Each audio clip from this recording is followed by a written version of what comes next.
Dobry dzień, witamy w postępnym dzielu kaszebskiego kalendarium. Dziś są wydarzenia od 6 do 12 zelnika.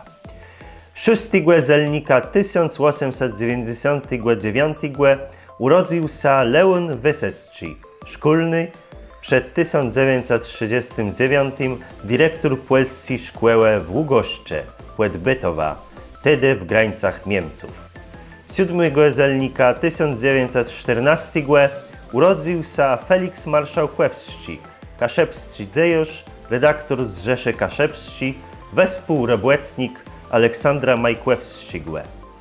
8 zelnika 1384 poświęcenie młyla płyt klasztor Kartuzów w Kartuzach. 9 zelnika 1902 urodził się Aleksander Labuda, pseudonim Guczów-Mak, kaszebski pisarz i dziejusz, współwódca regionalnego zrzeszenia Kaszebów. I 11 zelnika 1909 w Sopłecie została Łodemko lesna łepera.